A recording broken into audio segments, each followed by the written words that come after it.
ഒരു സെയിൽസ് പ്രൊഫഷണലെ സംബന്ധിച്ച് അല്ലെങ്കിൽ ഒരു സെയിൽസ്മാനെ സംബന്ധിച്ച് 14ാമതായി വളർത്തിയെടുക്കേണ്ട ഒരു സ്കിൽ എന്ന് പറയുന്നത് ടീം വർക്ക് ആൻഡ് കൊളാബറേഷൻ എന്നുള്ളതാണ്. അപ്പോൾ എന്താണ് ഈ ടീം വർക്ക് ആൻഡ് കൊളാബറേഷൻ എന്ന് പറയുന്നത്? ആ ടീം വർക്ക് ആൻഡ് കൊളാബറേഷൻ എന്ന് പറയുന്നത് it's a ability to work effectively with others. മറ്റുള്ളവരോട് ചേർന്നുകൊണ്ട് അല്ലെങ്കിൽ മറ്റുള്ളവരെ ചേർത്ത് നിർത്തിക്കൊണ്ട് പരിപൂർണമായിട്ടൊരു ടീമായിട്ട് പ്രവർത്തിക്കുവാനുള്ള സ്കില്ലിനാണ് നമ്മൾ ടീം വർക്കും കൊളാബറേഷൻ എന്ന് പറയുന്നത്. അതൊരു ടീം ബിൽഡിംഗ് ആണ്. To build a strong team, അവരുമായിട്ട് നല്ല റിലേഷൻഷിപ്പ് ബിൽഡ് ചെയ്യുക, സക്സസ്സിലേക്ക് കോൺട്രിബ്യൂട്ട് ചെയ്യുക. അപ്പം ഒരു ലീഡറായിരുന്നു കൊണ്ട് ഒരു ടീമിലേക്ക് ആ ടീം എന്താണോ ആഗ്രഹിക്കുന്നത്, ആ ബ്രാൻഡ് എന്താണോ ആഗ്രഹിക്കുന്നത്, ആ പറയുന്ന സ്ഥാപനം എന്താണോ ആഗ്രഹിക്കുന്നത്, അവിടേക്കൊരു കോമൺ ഗോളിലേക്ക് നമ്മൾ എന്തിലേക്കാണ് എത്തിച്ചേരേണ്ടത്? ആ ടീമിനെ നമ്മൾ എത്തിച്ചേർക്കുക. അപ്പോൾ ഒരു സെയിൽസ് പ്രൊഫഷണലെ സംബന്ധിച്ച് ഒരു ടീം വർക്കിലൂടെ മാത്രമേ എന്ത് ചെയ്യാൻ കഴിയത്തുള്ളൂ? ആ സ്ഥാപനത്തെ മുന്നോട്ട് കൊണ്ടുപോകാനായിട്ട് കഴിയത്തുള്ളൂ. എൻ്റെ സ്ഥാപനത്തിൻ്റെ വിഷൻ എന്ന് പറയുന്നത് എൻ്റെ വിഷനാണ്.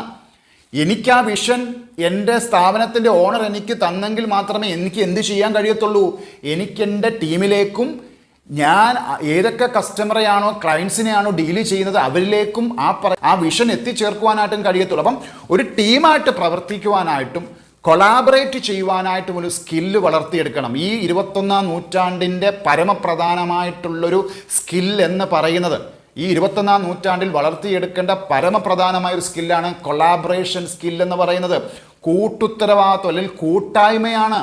നമുക്ക് ഇൻഡിവിജ്വലായൊരു വ്യക്തിയായിട്ട് നിന്നുകൊണ്ട് ഇന്ന് നമുക്ക് ഒരു ഗ്രോത്ത് സ്റ്റേജിലോട്ട് എത്തുക എന്ന് പറയുന്നത് ബുദ്ധിമുട്ടാണ്. അപ്പം ഒന്നിച്ച് നിന്ന് പ്രവർത്തിക്കുക, ഒരേ ലക്ഷ്യത്തോടു കൂടി ഒരു കോമൺ ഗോളിലേക്കായിരിക്കണം നമ്മുടെ ലക്ഷ്യം. അപ്പം ആ ടീം ബിൽഡിങ്ങിൻ്റെ ഭാഗമായിട്ട് നമ്മൾ എന്താണ്, നമ്മൾ എല്ലാവരുടെയും കൂടെ ചേർന്ന് പ്രവർത്തിക്കുവാനുള്ളൊരു കഴിവുണ്ടാവണം.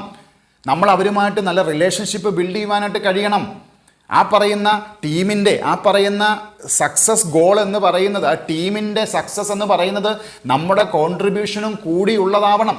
അപ്പം ആ പറയുന്ന ടീം എന്ന് പറയുന്ന ഒരു കോൺസെപ്റ്റിലോട്ട് അല്ലെങ്കിൽ ടീം വർക്കും കൊളാബറേഷൻ എന്ന് പറയുന്ന സ്കിൽ ഡെവലപ്മെൻറ്റ് എന്ന് പറയുന്ന ആ ഒരു പോയിന്റിലേക്ക് തീർച്ചയായിട്ടും ഒരു സെയിൽസ് പ്രൊഫഷണൽ സെയിൽസ്മാൻ എത്തിച്ചേരണം. ഒരു പ്രൊഫഷണൽ ലൈഫ് വളർത്തിയെടുക്കണമെങ്കിൽ ടീം വർക്കും കൊളാബറേഷനും വളരെ പ്രധാനപ്പെട്ടതാണ്. സിനിമയൊന്ന് വിഷ്വലൈസ് ചെയ്ത് കഴിഞ്ഞാൽ സിനിമയുടെ ബിഹൈൻഡ് ദ സ്ക്രീൻ എന്ന് പറയുന്നത് ആയിരക്കണക്കിന് ആളുകളുടെ കൂട്ടായിട്ടുള്ള പ്രവർത്തനമാണ്. ഒരു ലൈറ്റ് ബോയ് തൊട്ട് ഒരു സംവിധായകൻ വരെയുള്ള ഒരു വലിയൊരു ടീമിൻ്റെ കോർത്തിണക്കിയുള്ള പ്രവർത്തനം എന്ന് പറയുന്നത് പോലെ ഒരു സ്ഥാപനത്തിൻ്റെ വളർച്ചയ്ക്ക് ടീം വർക്ക് വളരെ പ്രധാനപ്പെട്ടതാണ്. ഒന്നിച്ചുള്ള പ്രവർത്തനം വളരെ പ്രധാനപ്പെട്ടതാണ്. ഒന്നിച്ചുള്ള മൈൻഡ് സെറ്റ് വളരെ പ്രധാനപ്പെട്ട